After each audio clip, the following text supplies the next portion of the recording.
que vous savez, Touche pas à mon poste revient dès lundi 18h40. L'Arcom n'aura pas réussi à mettre un terme à Touche pas à mon poste. Cyril sera en direct sur Dailymotion dès lundi, sur YouTube, sur Free Canal 31, sur SFR Canal 29, sur Orange Canal 80, sur Bouygues Canal 64, sur Canal+, MyCanal, Univers, FAI et SAT Canal 29, Canal+ Afrique, Canal 40, Canal+ Antilles, Canal 84, Canal+ Océan Indien, Canal 34, Canal+ Nouvelle-Calédonie, Australie, Canal 31. Donc Cyril sera bien en direct dès lundi pour Touche pas à mon poste. Rien ne change, dans les mêmes studios à 18h40, donc l'heure est même un peu avancée, avec les mêmes chroniqueurs. Vous réagissez évidemment au 01 80 20 39 21, 01 80 20 39 21, parce que si ce n'est pas terminé pour Cyril, il faut le dire, il l'a dit d'ailleurs Cyril hier, il était face aux autres présentateurs de C8 pour qui les émissions s'arrêtent et elles ne vont pas continuer. Elles se sont arrêtées pour la plupart d'entre elles hier ou le week-end dernier pour les hebdos, et il leur a dit je suis désolé parce que vous êtes les victimes collatérales d'une chasse à l'homme, hein, Fabien. Absolument, chasse à l'homme de deux êtres, c'est-à-dire à la fois Vincent Bolloré et Cyril Hanouna. Et il l'a bien expliqué, Cyril, dans l'émission. Mais c'était extrêmement touchant parce qu'au-delà d'avoir fait venir les principaux animateurs de l'antenne et qui se sont exprimés soit par caméra, soit FaceTime ou sur le plateau, je trouve qu'il y a eu une émotion exceptionnelle hier dans l'émission de Cyril Hanouna. C'est quand les gagnants, des gens, il y a eu à peu près 60 personnes, familles, qui ont remporté soit une maison, une voiture, soit les courses pour un an, etc. Ça a aidé 60 familles. Au total, il y en avait quand même pour 6 millions d'euros de cadeaux que Cyril a fait en 12 ans de TPMP. C'est énorme, on ne se rend pas compte, c'est colossal. Il n'y a pas une émission. Cyril a fait beaucoup de cadeaux de façon générale au cours des dernières années. Il a donné la parole à ceux qui n'en avaient pas. Il a aidé, je crois, un sans domicile fixe. Il a aidé beaucoup de personnes. Une soixantaine de familles. Et il y avait à peu près une centaine de personnes qui étaient venues témoigner sur le plateau ensemble. Cyril avait les larmes aux yeux, vraiment, parce que tous ont dit ô combien ces cadeaux de Cyril Hanouna ont changé l'existence de ces familles. Vous avez raison, cette famille à qui Cyril a offert une maison, vous vous rendez compte, votre vie qui bascule du jour au lendemain. Et ils sont exprimés sur le plateau. Et ça, c'est un geste, personne n'en a tenu compte encore, que ce soit à l'Arcom, que ce soit au Conseil d'État. Un type qui fait quand même pour 6 millions de cadeaux à des familles françaises, c'est pas rien. Et plus, les personnes qui ont été aidées, j'ai un cas très précis à Pau, par Cyril et H2O, sans que cette aide humaine, directe, en urgence, n'ait fait l'objet d'une citation lors de l'émission. Ça n'a pas été public, mais moi j'ai un cas très précis à Pau d'une personne qui, en très grande difficulté, que Cyril a tout simplement aidé très directement sur des choses très concrètes. Sarah, c'est vrai, Cyril, il a donné la parole à ceux qu'on n'entendait pas. On a parlé des gilets jaunes, des agriculteurs. Il y avait une séquence absolument bouleversante hier. On entendra un extrait dans un instant, parce qu'il a mis aussi en avant les personnes en situation de handicap, TPMP ouvert à tous, toutes les semaines, voilà, pour donner la parole à ceux qui ne l'avaient pas. Mais oui, mais c'est pour moi, à ma connaissance, c'est le seul à inviter autant de personnes. Et moi, je vais vous dire, c'est même pas un sentiment, je pense que c'est une réalité. Les gens sont extrêmement affectés de la fermeture de C8. Moi, jamais on m'a autant dit. C'était l'émission qu'on regardait en famille, on regardait tous TPMP, et on peut le dire, tout le monde connaît TPMP, et même les gens qui n'apprécient pas Cyril reconnaissent son génie et son talent. Je pense que là, c'est incontesté, incontestable. Et les gens sont très peinés, parce que là, TPMP... Lundi, ça reprend. Mais les autres émissions, je pense à William Lémergie, Jordan Deluxe, ces autres émissions, pour l'instant, on ne sait pas du tout. Est-ce qu'elles vont pouvoir perdurer ? Malheureusement, on ne sait pas du tout. Donc ça crée... Vous avez Jordan Deluxe, il y a certaines émissions, il montait à plus de 150 000 téléspectateurs. Il a démarré à 20 000. Donc aujourd'hui, Jordan Deluxe, par exemple, il ne sait pas où il va aller. On continue à en parler sur Europe 1, 01 80 20 39 21, 01 80 20 39 21. Quelle est votre séquence préférée du TPMP d'hier, des deux Touche pas à mon poste d'hier? Est-ce que vous avez été ému? Dites-nous ce que vous en pensez. Est-ce que vous êtes heureux de retrouver Cyril dès lundi? Est-ce que vous trouvez la fermeture, j'imagine, absolument scandaleuse de C8 ce soir? Je rappelle deux chiffres très vite, TPMP c'est 3,7 millions hier, et TPMP toute la vérité c'est 3,4 millions. C'est absolument colossal, c'est des chiffres absolument records pour une chaîne de la TNT, et pourtant cette chaîne va fermer ce soir à minuit. A tout de suite sur Europe 1. On marche sur la tête et sur Europe 1, vous le savez, on débriefe l'émission folle d'hier parce qu'elle était tellement pleine d'émotions. C'était un énorme show de 19h à minuit, un show colossal avec des scores stratosphériques. Et ce qu'on peut peut-être ajouter, Gauthier, c'est qu'en fait, la télécommande hier soir, c'était un bulletin de vote. Et on s'est aperçu que c'est entre 3 et 4 millions de personnes en tête de toutes les chaînes et qui ont choisi finalement cette injustice dont étaient victimes justement à juste titre. Hier, il y a 4 millions de personnes qui ont dit non à la fermeture de C8. Exactement. C'était un bulletin de vote hier, c'est clair. Ça vaut toutes les pétitions, toutes les signatures et toutes les manifestations. En réalité, ce qui s'est passé hier soir, et Fabien a raison de le dire, c'est un choix délibéré des Français de soutenir C8. Et comment ils ont décidé de le soutenir ? Eh bien, en regardant cette émission qui a duré plusieurs heures, et c'était pour dire qu'ils étaient contre la fermeture de C8, pour le soutien à Cyril Hanouna et pour la reconduction de TPMP, même si c'est en dehors de C8. Hier, C8 se retrouve première chaîne nationale. Devant tout le monde. Première chaîne nationale au moment de Touche pas à mon poste. Devant TF1, devant France 2. Vous vous rendez compte de ce que ça veut dire ? C'est jamais arrivé depuis des années, hein. Oui, non, mais c'est inédit pour une chaîne de la TNT. Absolument. C'est inédit. En fait, c'est historique. Ça n'est jamais arrivé, tout court. Donc, vous pouvez réagir au 01 80 20 39 21 sur Europe 1. On vous attend nombreux. On disait tout à l'heure, Cyril a donné la parole à ceux qui ne l'avaient pas. Il y a eu un moment absolument déchirant. Il était face à tous ceux qu'il a invités dans TPMP ouvert à tous, qui était ouvert aux personnes en situation de handicap. Et il y a Iléna, qu'on a vu souvent dans Touche pas à mon poste, qui est venue aussi sur Europe 1 et sur On marche sur la tête. Et elle a lu un texte de remerciement face à Cyril Hanouna.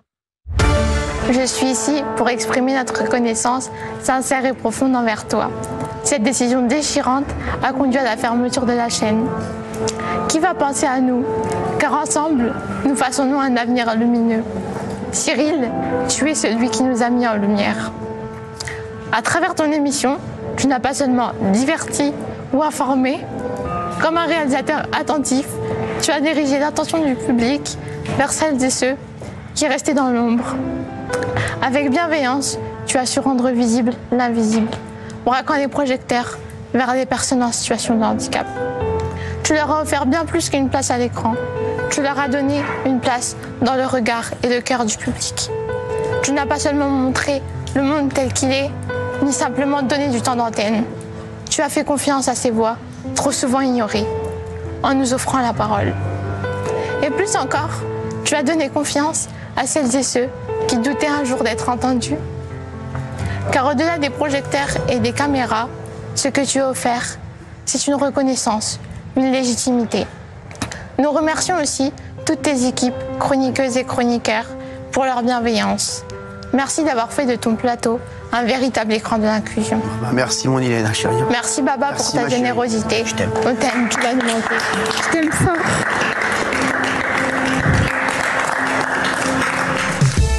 C'est hyper émouvant ce moment. Je pense que Cyril a fait avec cette émission peut-être autant en termes de visibilité et de témoignages sur les difficultés vécues par les gens souffrant de handicap que la loi handicap qui a 20 ans et qui doit être reconsidérée et remise sur le tapis parce que vraiment rien ne va.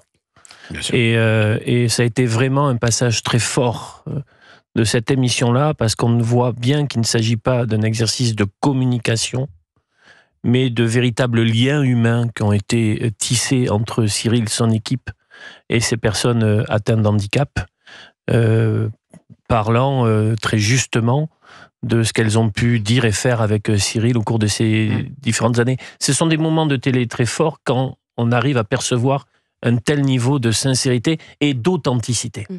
Alors on est avec Martine, 59 ans, qui nous appelle de l'Eure-et-Loire. Bonjour Martine, vous étiez devant Touche pas à mon poste évidemment hier, bien et vous sûr. Nous dites que vous avez été très très émue.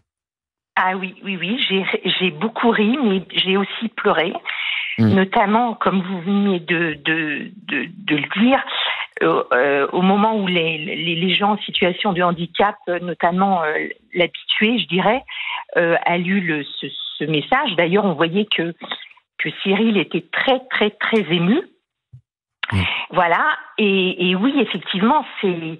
Mais quel mec... Enfin, excusez-moi, Gauthier, je sais pas comment m'exprimer par rapport à Cyril, mais en fait, dans le reportage, quand on le voit, bon, alors forcément, il y a un timing, mais il est à l'antenne, il est en train de s'habiller parce qu'il est en boxer, il est en train... Parce que... Mais qui oserait faire ça? Alors ça, c'était le jour de la première de Touche pas à mon poste en septembre dernier. Il était dans le siège dans lequel je suis là sur Europe 1. Ouais. Et il a dû se changer entre les deux émissions en direct. Sûr. Oui, mais Gauthier, qui ose faire ça? Mais en fait, c'est ça la vraie vie. C'est ça la vraie vie. Et en fait, ce que je voulais dire aussi, c'est que dans la vie, quand on est une GG, même par exemple dans le milieu professionnel, on dérange quand on dit les choses. Une GG, c'est une grande gueule. Ouais, une grande gueule. Voilà, c'est ce que je veux dire, une grande gueule. Une grande gueule, façon de parler, bien sûr, mais ça dérange tout le temps. Regardez Sarah qui est à côté de vous, elle dérange un peu quand même. Oh oui. Non mais c'est vrai. Oh. Je la dis aussi. Je vous suis un peu tous, même vous, Gauthier. Oui. Mais dans la vie, c'est ça en fait.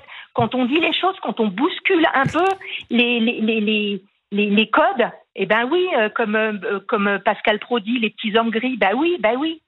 Mais elle a raison, Martine. Dès que c'est pas une société aseptisée, dès qu'on dit un peu quelque chose de légèrement disruptif, on est pointé du doigt. C'est-à-dire que si on suit l'Arcom, il faudrait de l'eau tiède et ne pas satisfaire les téléspectateurs. Oui, mais c'est ça. Martine, pour l'Arcom, c'est une terrible journée. Ils ont perdu sur toute la ligne. Ouais. Cyril Hanouna, son avenir est tout tracé, on en parlera plus tard. Mais dès lundi, il est en direct avec Touche pas à mon poste, sur Dailymotion, sur YouTube, sur les box.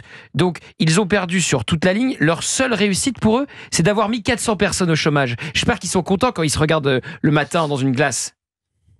Ouais, mais en fait, c'est des gens. Alors déjà, la politique, ils sont déconnectés, mais ces gens-là, en fait, ils sont tellement dans leur vie à eux que. Et puis en fait, mais oui, je pense qu'ils se regardent même pas, ils ont même pas de miroir parce que, non, c'est pas possible. Mais je pense que, le karma, il existe, et moi j'y crois dur comme fer. Et effectivement, même déjà, il y a eu des loups soulevés quand les journalistes, est allé manger au restaurant là. Et qu'il a rencontré des gens de l'Arcom. On l'a en plateau, là. On l'a en plateau, oui, ce journaliste qui arpente les restaurants. Qui arpente les restos, ouais. Jules Torres. Ouais. Jules Torres. Oui. Et effectivement, alors. Il n'y a plus un restaurant qui veut le recevoir. Ouais. Les gens s'écartent quand je le passe. Watergate sauce gribiche. Ouais, mais c'est hallucinant quand même de se dire qu'on est dans une société comme ça, quoi. Je rappelle donc, pour les auditeurs qui ne seraient pas au courant, parce qu'il en reste, que Jules Torres, la semaine dernière, était à la même place, dans ce même studio, qui sortait d'un restaurant et qu'il a dit tout ce qu'il avait entendu à la table d'à côté. Pas de chance pour la table d'à côté, c'était des membres de l'Arcom. Et depuis ce moment-là, l'Arcom n'a toujours pas déposé plainte. Non, mais ça montre qu'ils regardent vraiment la chaîne attentivement, parce que vous êtes quand même dans le groupe quasiment tous les jours, et ils vous ont pas reconnu. Mais il était avec Geoffroy Lejeune et Charlotte Dornelas. Et là, Charlotte Dornelas a dit sur Europe 1 chez Pascal de la Tour du Pin, peut-être qu'il y avait un peu de provocation. Voilà, que pour elle, c'était une forme de provocation. Ils n'avaient pas reconnu Jules Torres, ça on l'a su sur sûr. Ils avaient reconnu Geoffroy et Charlotte, selon elle, et ils ont fait de la provocation. Cyril n'aurait jamais osé ça. Bon, merci beaucoup Martine, merci beaucoup, merci pour votre émotion. Merci Martine. Gauthier changeait rien, Sarah, tout le monde ne changerait vraiment rien. Oh, Sarah, c'est trop tard, vous savez. Le costume peut-être. Merci Martine. Merci beaucoup Martine. Merci. Je me permets de tous vous embrasser. On vous embrasse aussi Martine. Merci. Et je le disais, Jules Torres, c'est une défaite pour l'Arcom. Cyril Hanouna, son avenir est tracé, on l'a compris.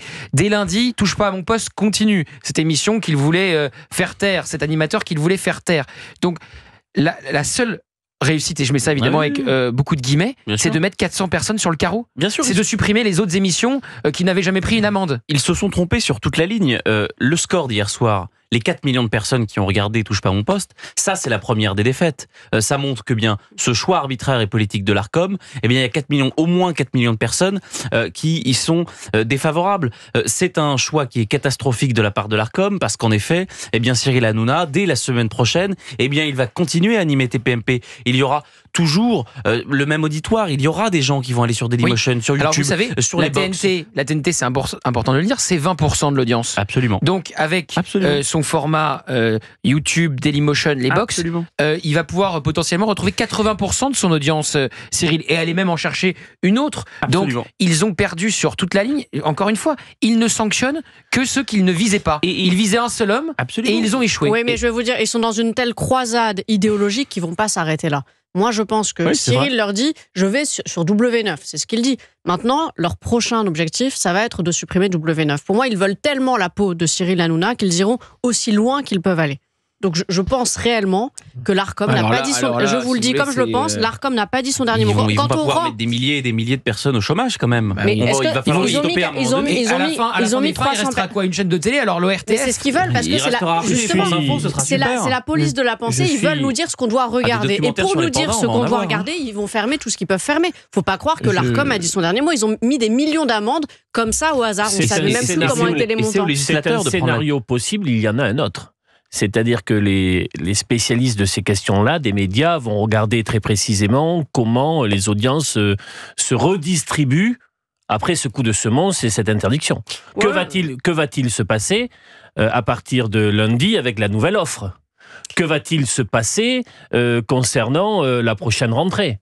C'est-à-dire que c'est bien évidemment un jeu assez complexe, mais peut-être qu'à la fin des fins, l'Arcom se dira, comme vient de le dire Gauthier, mais au final, ce que nous avions tenté n'a fait que renforcer ce contrepoids. Mais Olivier, vous savez bien que le problème de l'idéologie, c'est qu'on n'est même pas capable de reconnaître ses propres erreurs. Et donc, c'est comme les Européens qui considèrent que bien, si l'Europe ne fonctionne pas, c'est qu'il n'y a pas assez d'Europe. Si la République ne fonctionne pas, c'est qu'il n'y a pas assez de République. Si le communisme ne fonctionne pas, c'est qu'il n'y a pas assez de communisme. Eh bien, le problème... Il y en a trop. Vous aviez bien commencé, vous terminez mal. Ressaisissez-vous. Et bien, dans la tête de l'Arcom, c'est la censure n'a pas fonctionné, il faut plus de censure. Et en réalité, ce qu'ils ont fait à C8, ils voudront le refaire à toutes les chaînes qui ont posé problème. Et quand Riba Abdul-Malak, l'ancienne ministre de la Culture, dit chez France Inter en 2023, que les cibles, c'est C8 et c'est CNews, la prochaine cible, ce sera peut-être W9. Ce sera peut-être CNews. Ce sera peut-être une autre chaîne. Ce sera pas le service public, ça je peux vous le garantir. Attendez quand même, il y a un scénario aussi où il y a un terrible effet boomerang pour l'Arcom. Moi je pense aussi. Où des politiques s'en emparent et veulent supprimer l'Arcom comme Éric Ciotti.